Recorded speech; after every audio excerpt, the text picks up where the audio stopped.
lo que conocemos de Él a través de su palabra es verdad. Y bueno, quiero iniciar platicándote de una historia. No sé si pueden visualizar aquí un elefante con algunas personas que están tocando al elefante, porque se cuenta la historia que había unos ciegos, estos 5 ciegos que comúnmente se juntaban a filosofar, a platicar de la vida y de cómo es. Y en una ocasión le surgió la duda a alguno preguntando, ¿y cómo será un elefante? ¿Cómo es que será un elefante?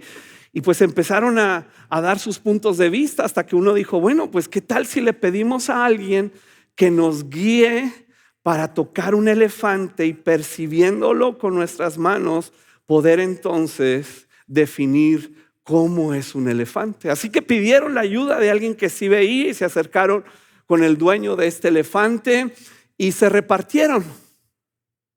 Uno estaba con la trompa, otro con los colmillos, otro con el cuerpo, otro con la cola del elefante y estaban tocando y percibiendo, palpando, y finalmente regresaron a su lugar y empezaron a definir lo que es un elefante.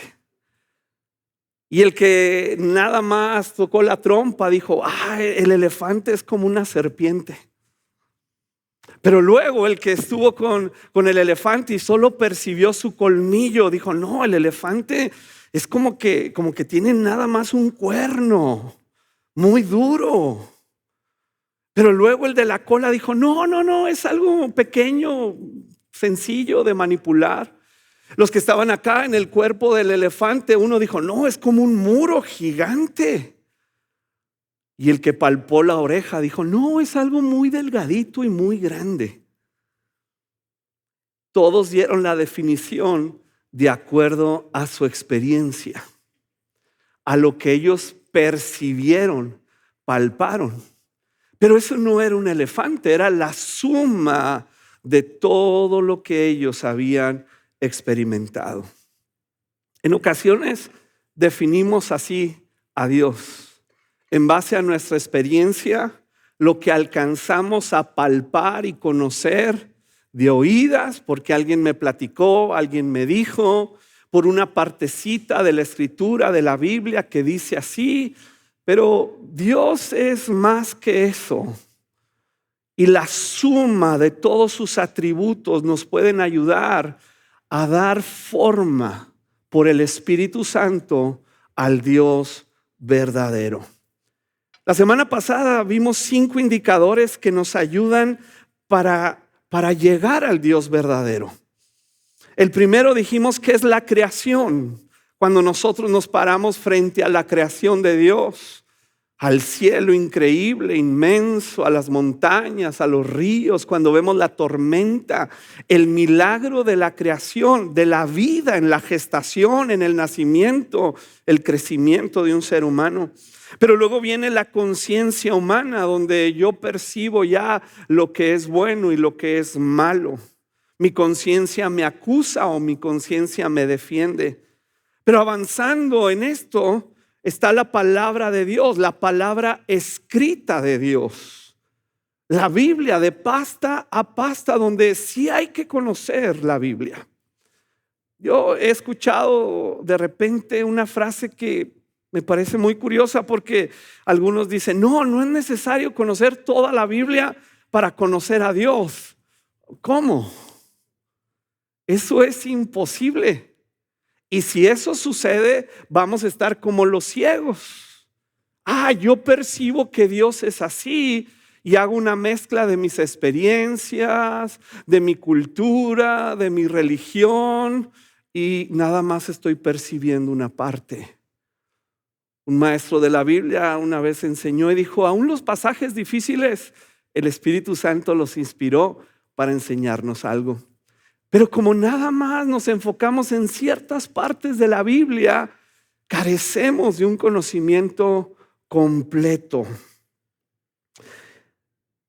Tenemos también el Espíritu Santo que nos enseña precisamente qué es lo que Dios quiso decir con lo que dijo. Esa es la pregunta que hay que hacernos cuando leemos la Biblia. No es qué significa para mí. ¿Qué significa para ti lo que dice la Biblia?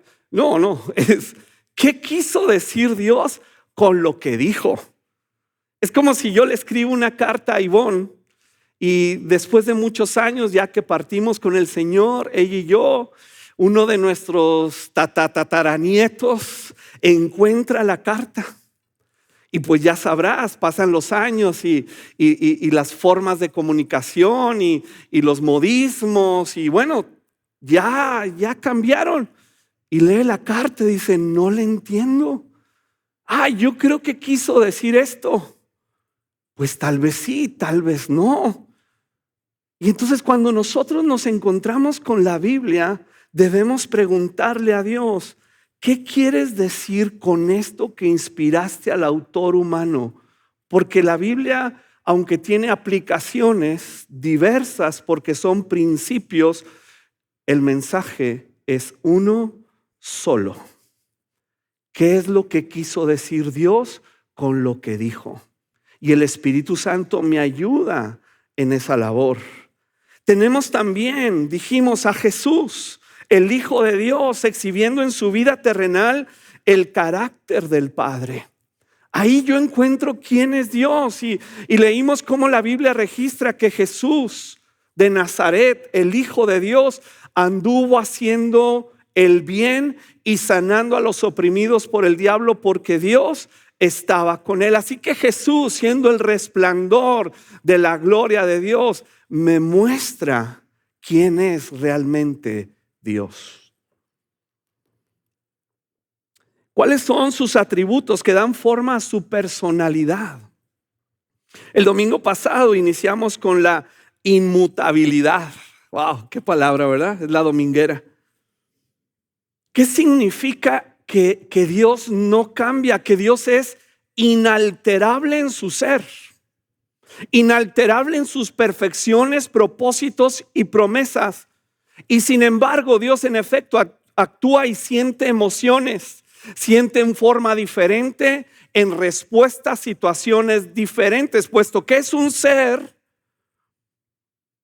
Nosotros podemos saber, porque fuimos creados a imagen y semejanza de Él, que Dios sí siente, que Dios sí tiene alegría, que Dios sí experimenta tristeza, pero esas emociones que experimenta no lo cambian. Sí, Él se enoja, pero no es vengativo. Él provee justicia para reconciliarnos, pero Él no cambia. Y vimos el ejemplo de Abraham, cómo el Señor le juró a Abraham, le dijo, ya que me has obedecido y no me has negado ni siquiera tu hijo, tu único hijo, juro por mi nombre, Abraham, que ciertamente te bendeciré. Multiplicaré tu descendencia hasta que sean incontables como las estrellas del cielo y la arena a la orilla del mar. Tus descendientes conquistarán las ciudades de tus enemigos y mediante tu descendencia todas las naciones de la tierra serán bendecidas. Incluye México, incluye Monterrey, Nuevo León y hasta los confines de la tierra. Y tú sabes que Abraham cometió serios errores. No fue un hombre perfecto, pero Dios no lo juró por Abraham, ni hizo un pacto con Abraham. Dijo, te juro por mí mismo que esto va a suceder. Si hubiera sido un pacto con Abraham, que Abraham hubiera tenido que comprometerse, no, pues estaríamos fritos. No estaríamos hoy aquí, pero como lo juró por él mismo, Abraham simplemente le creyó y actuó en consecuencia. Finalmente el pacto vendría a darse con su Hijo Jesús. La importancia de la inmutabilidad radica en que si Dios pudiera cambiar para bien, entonces ¿cómo podríamos estar seguros de que ahora Dios es todo el bien que puede ser? Incluso pudiéramos decir, si no fuera inmutable, que Dios es manipulable por nosotros. Y esto es muy serio, Porque cuando tú lees la Biblia te das cuenta de ciertos eventos y conversaciones que Dios tiene y se pueden malinterpretar el hecho de que Dios actúa en consecuencia a sus atributos y pareciera que cambiara, pero no es así, sigue siendo el mismo. Y vamos a ver cómo los atributos de Dios conviven en una perfecta unidad unos con los otros. No es que a veces Dios es justo, a veces es misericordioso, a veces es con ira, a veces es con gracia. No, todos conviven de una manera perfecta y balanceada. Es importante entender que Él no cambia, porque si pudiera cambiar para mal, entonces perderíamos nuestra confianza en Él. Y la cultura popular religiosa nos quiere hacer ver que Dios sí cambia y que de pronto experimentamos cosas terribles, horribles, porque por alguna razón Dios cambió y ahora me permite experimentar esta cosa terrible. Oye, pues estaríamos bien mal, porque no sé en qué momento Dios va a permitir qué cosa. Muy diferente a lo que la Escritura enseña, que esas cosas que no provienen de Dios, Dios las puede transformar para que experimentemos un bien. Pero Él no es la fuente, Él no cambia su bondad. Y en ese sentido tenemos que ver el siguiente atributo de Dios, que Él no cambia. Tú debes irte de aquí seguro que Dios no cambia. Cuando la Biblia dice que Él nos ha amado desde antes de la fundación del mundo y nos adoptó y nos reconcilió antes de que el planeta Tierra existiera y que se volvió una realidad en Cristo Jesús, eso no ha cambiado. Tú puedes sentirte hoy mal por tu pecado, triste por circunstancias difíciles, pero Dios no ha cambiado. Y tenemos que ir con Él y encontrar esta seguridad. Ahora, de los atributos de Dios, un segundo atributo que me parece muy importante establecer y que llega a ser uno de los más importantes por la frecuencia en que la Biblia lo menciona, es que Dios es santo. Ya que establecimos que Dios no cambia y no cambia en sus atributos, ¿cuál es el atributo, vamos a decir, principal que la Biblia recalca y recalca vez tras vez, que incluso le llama santo, santo, santo? Mira cómo lo dice el profeta Isaías cuando tiene esta visión de los seres angelicales que cantaban santo, santo, santo, es el Señor de los ejércitos celestiales. Toda la tierra está llena de su gloria. El profeta Ezequiel habla y dice: de este modo daré a conocer mi santo nombre, hablando de parte de Dios. Daré a conocer mi santo nombre en medio de mi pueblo Israel. No permitiré que nadie deshonre mi nombre, y las naciones también sabrán que yo soy el Señor, el Santo de Israel. Dios es llamado santo, el santo, porque en Él se halla, escúcheme bien, se halla la suma de todas las excelencias morales. La suma de toda la bondad radica en Dios. No es que Dios tiene santidad y bondad, es que Él es la fuente, el origen de la santidad, de la verdad y de la bondad. La Biblia lo llama santidad.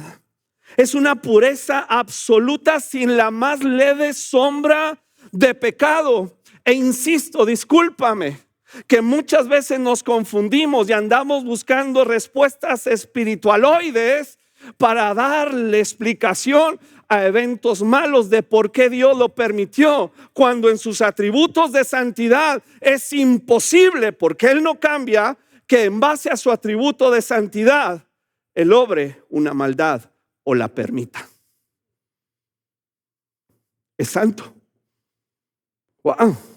Ese cambia todo el panorama completamente.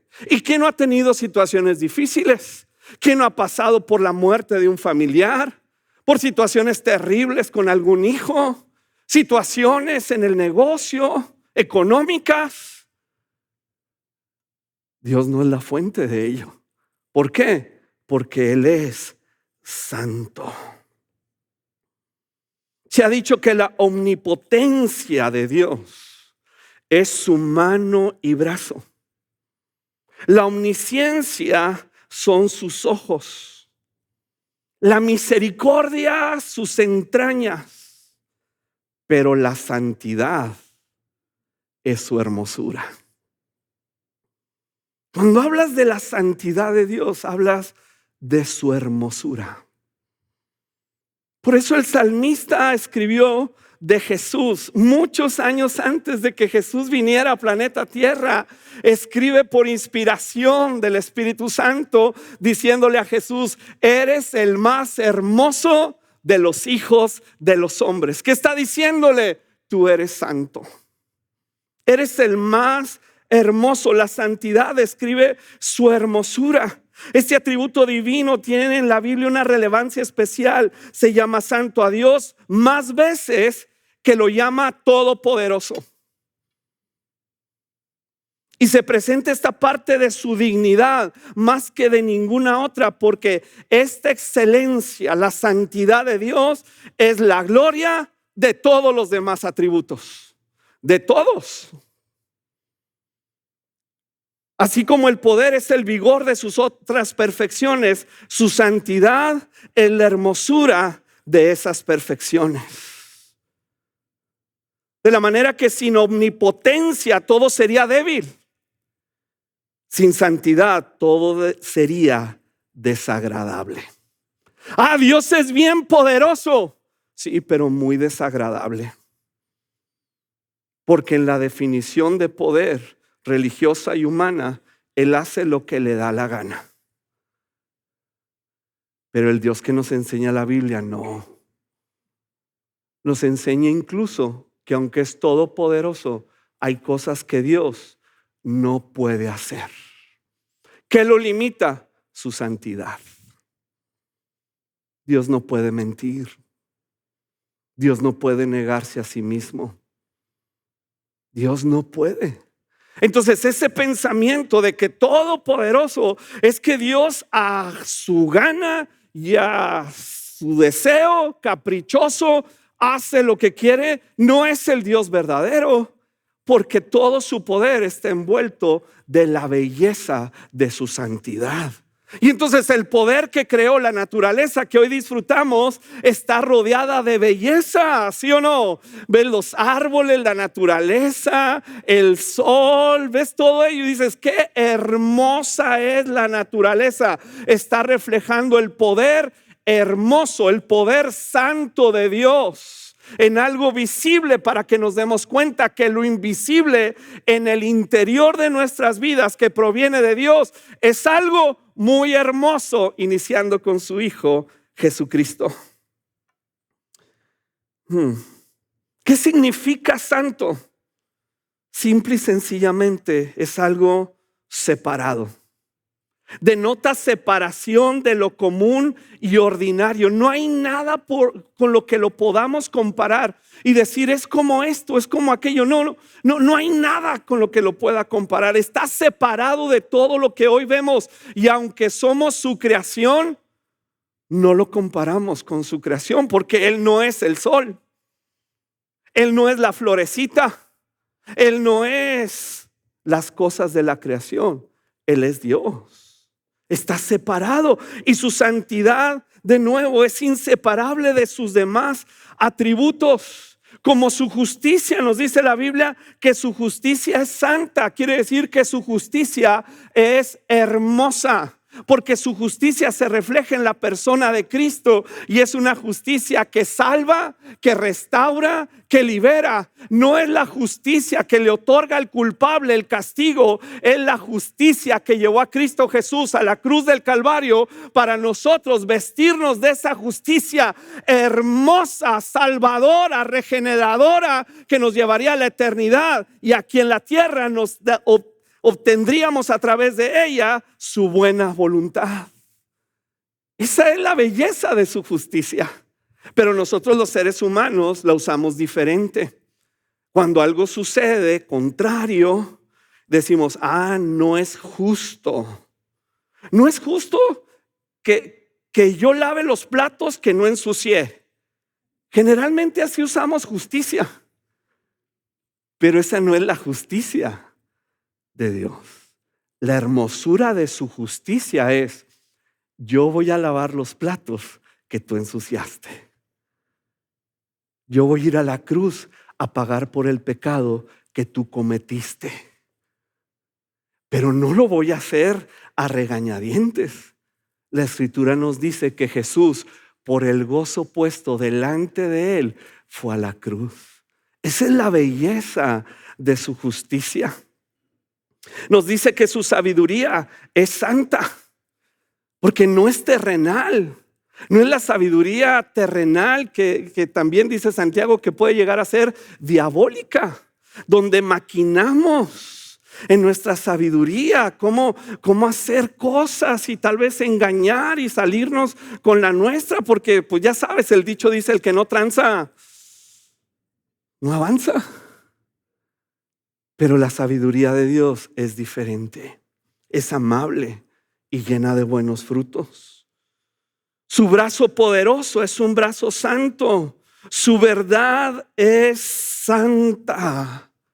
Su nombre que expresa sus atributos son santos. ¿Cómo se manifiesta? Ya vimos que convive su santidad con otros atributos que veremos más adelante, como justicia, verdad, amor. Pero ¿cómo se manifiesta la santidad de Dios? Número uno, en sus obras. Todo lo que Él hace es santo y es hermoso. Todo. Absolutamente todo. Y entonces, ¿qué sucede cuando yo estoy experimentando algo que no es santo, que no es hermoso, que es desagradable, que es ofensivo? Debo entender por la misma Escritura que la fuente no es Dios. Ni Dios está a merced del diablo, dictándole el diablo a Dios qué debe de permitir y qué no. No. Y no te confundas si has leído el libro de Job. No te confundas. Hay unos cristianos que les encanta abrazar el sufrimiento de Job. Y es que yo como Job y sufro. No, pues si se la quiere comer completita, adelante. Pero ese no es Dios. Porque Job se tiene que interpretar a la luz de Cristo. Y Cristo no estaba todavía a favor de Job. Dios no es esclavo del diablo, ni actúa a merced de él. Y por eso la Escritura nos enseña ya en el Nuevo Pacto que el acusador de los hermanos fue echado fuera de la presencia de Dios. ¿Por qué? Porque Él es santo en todas sus obras. Y cuando experimentas en sus obras la santidad, experimentas paz. Sí, en medio de la angustia, en medio de la tragedia, de la desilusión, sí, Dios nos toma porque Él no cambia. Él no llega y dice: pues estás así porque te lo buscaste, te lo ganaste, porque fuiste desobediente. No. Es que yo soy santo y entonces Él nos toma, criaturas imperfectas, viniendo del trasfondo de la muerte sin buscar a Dios, pero su santidad nos recoge junto con su justicia y nos va embelleciendo y transformando a la imagen de su Hijo Jesús. Y cada tiempo que pasa yo me voy pareciendo más a Cristo Jesús. ¿Por qué? Porque sus obras son santas. Y por eso la Biblia en el Nuevo Testamento llama a la iglesia los santos. ¿Por qué? Porque nuestro Dios es santo y cada día nos parecemos a su santidad. La santidad se manifiesta también en la ley de Dios. En la ley de Dios, en sus mandamientos morales, los cuales serían imposibles de hacer si no tuviéramos al Espíritu Santo. Pero estos mandamientos fueron dados para que nosotros por el Espíritu Santo seamos transformados y expresemos belleza, santidad. Por eso cuando termina Jesús en el capítulo 5 de Mateo, está hablando del sermón del monte, las bienaventuranzas que ya vimos, y luego dice, cambia de tema y dice, oíste que fue dicho a los antiguos, no matarás. Pero cualquiera que se enoje contra su hermano, y perdón lo que voy a decir, pero así dice la Biblia, que se enoje contra su hermano y le diga idiota, es culpable de homicidio. Ay, jole, está difícil. Y oíste que fue dicho, ojo por ojo, pero yo te digo que si uno te pega, pones la otra mejilla. Y oíste que fue dicho, no adulterarás, pero cualquiera que voltee a ver a otra mujer que no es la de él, para codiciarla, ya adulteró. Oye, Jesús, pues estaba más fácil antes. ¿Sí o no? Por eso cuando, no, la gracia, no hables tanto de la gracia es un nivel muy alto. Quien dice que la gracia es permisiva, no ha entendido de quién viene la gracia, de un Dios santo. Y entonces Jesús va con todo este tema para decir, el problema no son las acciones, el problema está metido en el corazón. Y termina esa parte del capítulo 5 de Mateo en el versículo 48 diciendo, por lo tanto ahora ustedes deben ser santos como yo su Dios soy santo. Y tú dices, no, hombre. Está bien difícil. No es difícil, es imposible.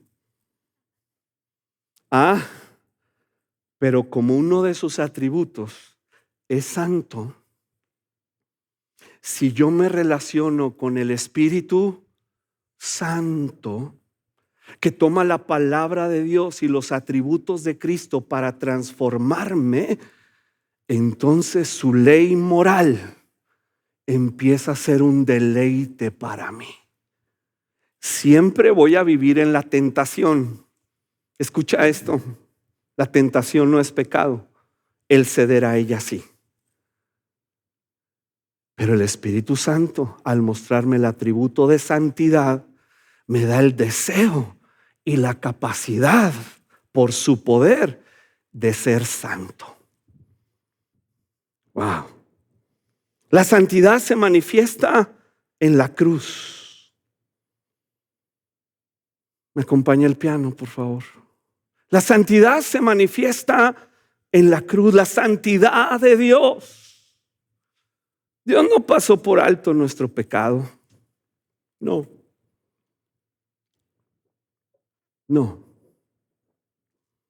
Él no es el viejito, el abuelito del cielo débil que dice, ay, pobrecito, no, pues como que me hago la vista gorda. No. Él aborrece tanto el pecado como al pecador. Eso enseña la Biblia. Por ahí anda un dicho de que Dios aborrece el pecado, pero ama al pecador. La Biblia no dice eso. Dice que Dios aborrece el pecado y aborrece al pecador. Y que su destino eterno es el infierno. Y no puedes disminuir esta verdad con nada. Hemos tratado de suavizarla porque no comprendemos los atributos de Dios. Y entonces queremos ser buena onda con la gente. No te preocupes, tú échale ganas. No, papi, no se puede eso. Y Dios seriamente enojado, ofendido por nosotros en su atributo de santidad, empieza a traer sus otros atributos, justicia. Y al mezclarse estas dos, santidad con justicia santa, ¿qué hace Dios? ¿Se desquita? No, envía a su Hijo Jesús a morir en la cruz del Calvario. y ve su santidad en el golpe de su ira en su Hijo Jesús, destrozándolo por dentro, abandonándolo como pecado, no simplemente como pecador, porque él no había pecado, pero lo trató como el pecado mismo y lo abandonó. Por eso Jesús en la cruz dice: Padre, ¿por qué me has abandonado? Por un momento imagina el Padre unido al Hijo y al Espíritu Santo en una eternidad pasada que ni imaginamos, imposible de describir. En esa unidad perfecta y única en la que conviven los tres en amor, en santidad. De pronto el Hijo se vuelve pecado y es separado y le rompe el corazón. No los latigazos romanos, aunque sí dolieron un chorro. Lo que le rompe el corazón es el abandono del Padre. Pero como ahí expresó su santidad y la belleza de su salvación, Jesús es abandonado para que tú y yo jamás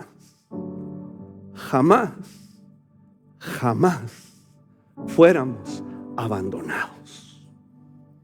Pero yo a veces me siento abandonado. Es que ese no es Dios. Es que yo creo que Dios está enojado. Es que yo creo que tú puedes creer mil cosas: las emociones, las hormonas, el tipo de cambio, el clima, el otoño.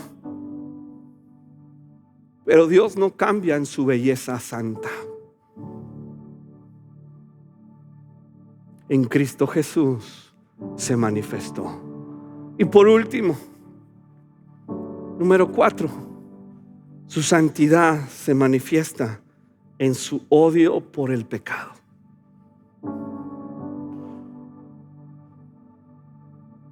Dios odia el pecado. Ahora, lo odia, de nuevo, no como tú y yo odiamos algo. Él lo odia porque ofende su santidad y nos daña a nosotros.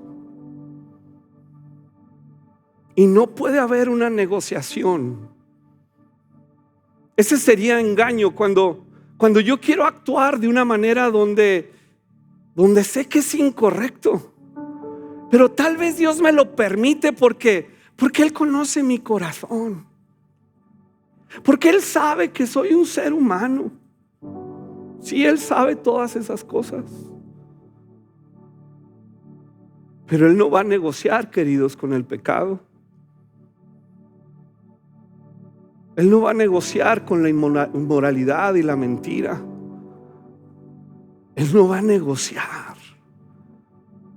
Y aunque nos ama, Él sigue aborreciendo el pecado. Y eso es cosa muy seria,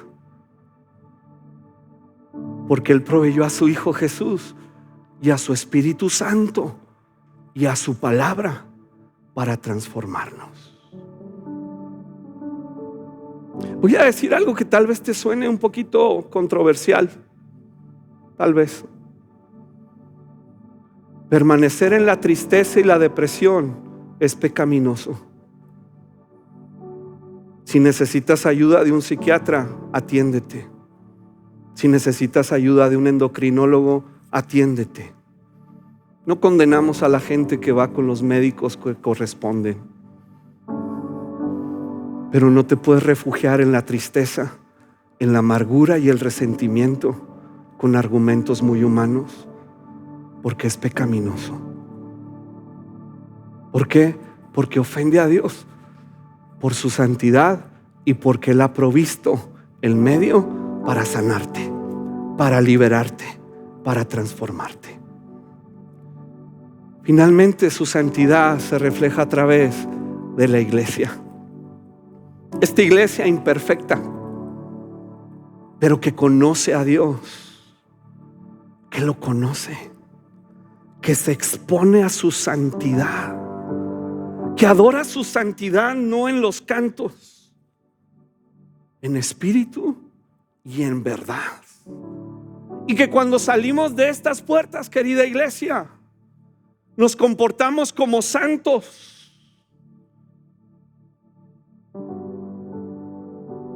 Hablando lo que es santo, comportándonos con amor, con tolerancia, con gracia, con perdón. La expresión de santidad no es que lleves la Biblia aquí sudada. Es que la gente allá afuera en tu trabajo, tus proveedores, tus jefes, tus patrones, tus subordinados digan: esa persona, aunque no lo digan así, es santa, es justa en sus tratos, no retiene mi sueldo, no trata de transar a los clientes mintiéndoles. Él es santo, ella es santa. Mira, no chismea, no juzga. Mira cómo abraza y cubre. Esa persona es santa. Wow. Y cuando lo ves de esta manera, la verdad de un Dios santo cambia completamente mi perspectiva. Puedo traer un tatuaje o el pelo verde, eso no me otorga santidad. El decir 10,000 veces Dios te bendiga no expresa santidad. Expresa un vocabulario, una forma de vida. Que expresa santidad nivel Dios, el ser transformados a la imagen del Santo de Jesús. Vamos a orar. Y yo te animo a que le pidas al Espíritu Santo: ayúdame, Espíritu Santo, a comprender. Revela a mi corazón que Dios es santo.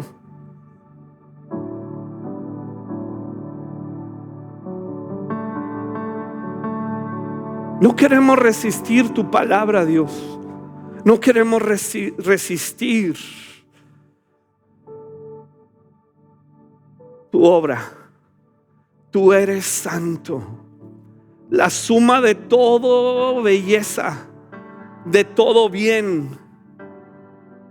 eres tú. Separado de lo ordinario y lo terrenal, pero a la vez tan cercano. Tú eres santo, Señor. Y yo había estado engañado de ciertas obras y circunstancias, pensando que tú eras el autor intelectual o material. Ahora entiendo que no. Eso tiene otra fuente, humana o diabólica. Pero tú eres santo y tú no has cambiado. En la cruz me mostraste tu santidad. La pusiste a mi disposición. Y yo hoy me presento simple y sencillamente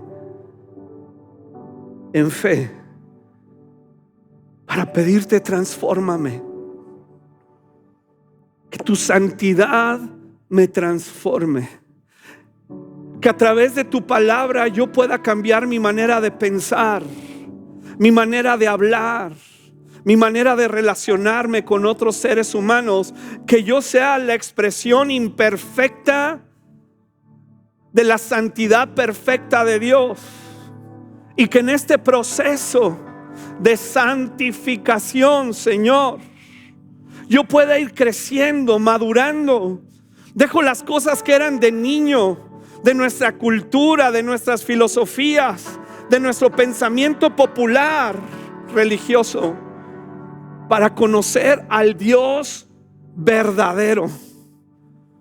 La eternidad me faltará, Señor, para conocerte completamente. Pero hoy yo sé que tú eres verdad y eres verdadero. Eres la fuente de toda belleza, de toda bondad. Tú eres santo. Santifícanos en tu verdad. Nos deshacemos de todo lo chueco, de todo lo oculto, de cosas que he permitido y me he dado el permiso de tener en mi corazón, argumentando mi humanidad. Pero hoy entiendo que tú eres santo. Incluso si traes dolor en el corazón, su santidad te sana. Su santidad te libera. Su santidad te protege porque te muestra su belleza. Y en ese momento quitas los ojos de otro ser humano imperfecto, que has dependido de esa persona o ese grupo de personas para estar feliz y realizado. Y ahora lo pones en la perfección, en la santidad, en la bondad, en quien no existe sombra ni maldad, en Dios.